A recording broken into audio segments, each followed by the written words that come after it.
Alright, so there's a lot of misinformation about copyright online, especially as it pertains to music, especially as it pertains to YouTube. I am not a lawyer or someone formally educated in copyright, but I am a songwriter, so I do know a little bit about songwriting, how royalties work, and how royalties work on YouTube. That said, there's probably some misinformation in here, but bear with me. I know it is mostly the gist. Okay, the first thing to understand is that every song you hear has two separate functions, pieces that can separately have royalties collected on them. Those circles are the composition, also known as the melody and lyrics, but formerly called the publishing. This is the songwriting. If you wrote a song, you own all of your publishing. And the other circle is the recording or performance, formerly called the master. So, for example, if I record a version of Make Me a Robot and put it online, I own the publishing for that because I wrote that song. And then I also own that master of that song. So I own 100% of the royalties that will be collected on that song. But let's say someone else makes a cover. I still own the publishing part of that royalty because I wrote the song.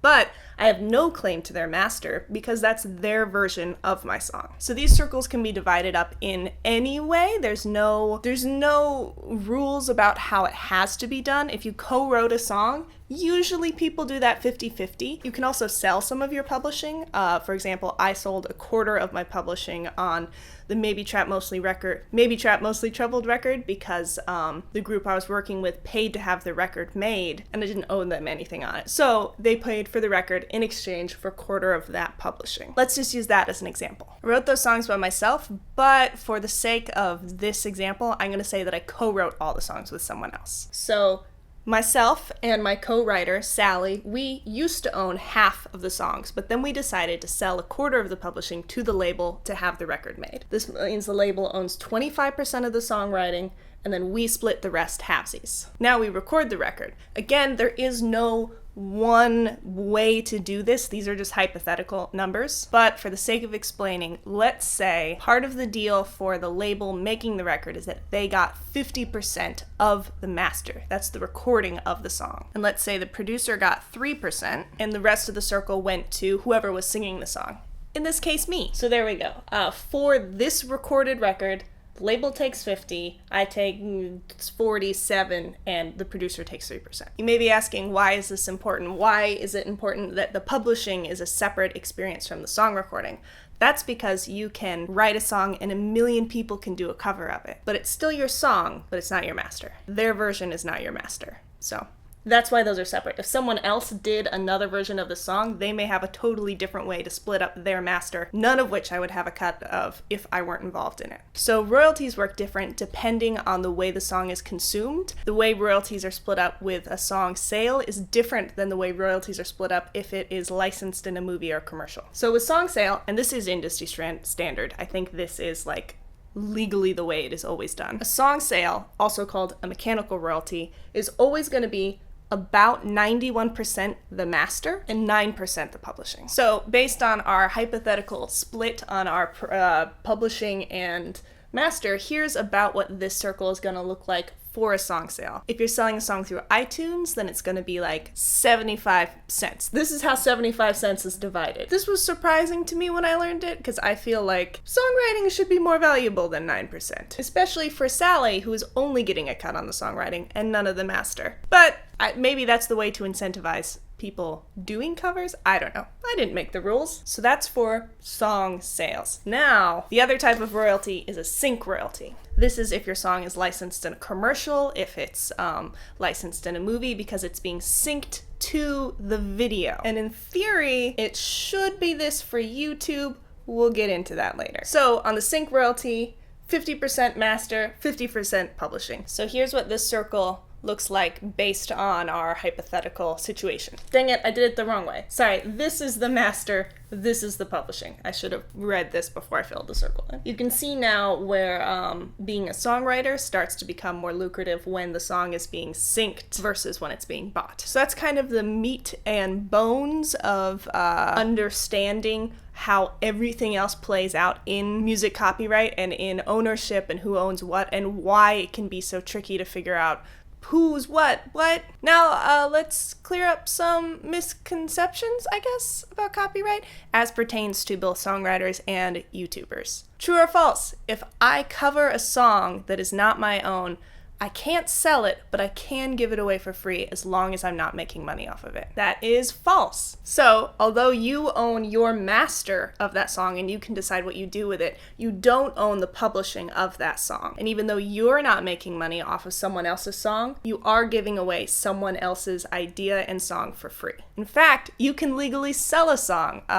It used to be that you'd have to buy the license to sell a song, but now there's great sites like Louder, #NotSpawn, where they will do all the admin work of paying the songwriters so that you can cover a song. I'll put a link to that in the description if you want it. True or false? I am covered by fair use to use someone else's song in my video as long as I'm not making money off of it and as long as I put a disclaimer that says it is not mine.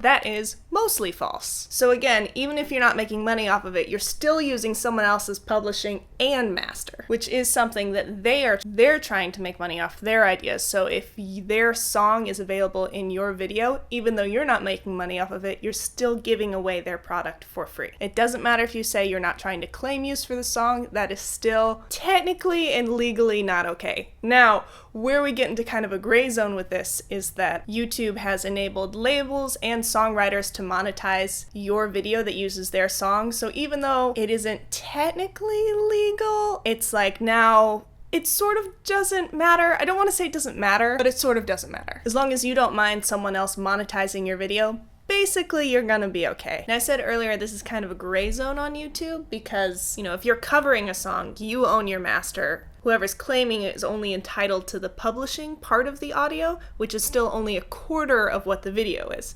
Video is half, audio is half, and if it's a cover, they only own half the audio. But even though they're only entitled to a portion of it, they're still going to collect for the entire video. Legally and technically, you're not allowed to upload someone else's song. But in today's culture, labels have kind of given up on trying to instate that, so instead they just monetize it. Now the solution right now is to just monetize all of a video, but technically they don't own all of a video. So that's why it's kind of like, if you don't mind your video being monetized, then don't worry about it, is sort of what I'd say. I don't want to get into my personal feelings about this because I don't want to, and here I am launching into it, but I think audio is severely undervalued in our culture because we can't see it. It's invisible. But audio and music add an infinite amount of value to the feeling and experience of anything and everything, including video. So I don't want to make it sound like, how dare someone monetize their song on YouTube, because I don't feel that way. I think songwriters should be paid for their work, and I think recording artists should be paid for their work. And also, I think it's fair to say that it's not fair for a songwriter or a label to claim they own the video as well when they don't. But then you could kind of get into, what if a video is only getting traffic because it's including this song? Morally, would not that songwriter be entitled to a bigger cut? So it's just navigating copyright in the internet. I don't even know. Most labels are not going to put a strike against your channel. Most situations, your channel's not going to be taken down. Usually it's just going to be claimed, monetized, and sometimes disabled in Germany, because Germany has different copyright laws. So Germany, where fair use does allow you to make money off of someone else's song, is if you are critiquing it in a very critiquey way. You can play samples of a movie or of a song if you are educating, I guess, giving thoughtful critique. True or false? I'm legally allowed to use music as long as I use less than a 30-second clip. False. So again, kind of a gray area. You're not allowed to use any amount of anyone else's song legally.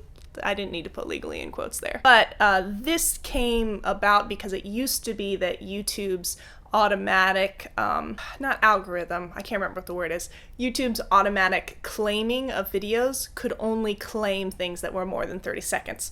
But just because YouTube can't find it doesn't make it legal. The question I've got a lot is, how do bigger YouTubers get away with using mainstream music on their channels? And the answer to that is that they're just letting the labels claim their videos. Because again, in today's current YouTube culture, labels are less concerned with taking music down and more concerned with just monetizing them. Question I get a lot from songwriters is, how do I protect myself? Do I need to register with the Copyright Office? The answer is no. Once you've recorded a version of your song, you're pretty much protected. I've never registered anything with the Copyright Office. No professional songwriter that I personally know has. What else? I'm certain I'm gonna forget something big. Oh, for me personally, people ask if it's okay to use my music, and yes, I love it. Please use my music. I don't own the admin rights to my first record, which means I have no control over whether or not videos are monetized. I'm pretty sure they all are, but none have ever been taken down, and I personally love it. My request would be, please link to the video on my channel where I perform the song, or if I haven't put it online, then link to Spotify. Please use my music. Use it. Take it. It's yours! All right. I'm certain that I forgot something big, but that's all I can think of off the top of my head. So if you have any questions, go ahead and leave them. I might make a follow-up video if it feels like, whoa, I forgot a lot of stuff, or I didn't explain something well. All right, that's all I got. This is my last video in this house. Oh, I'm sad. Let me know if you have any more questions. Bye. My darling, I love you, I love you, I love you, I love you, I love you, I love you, I love you.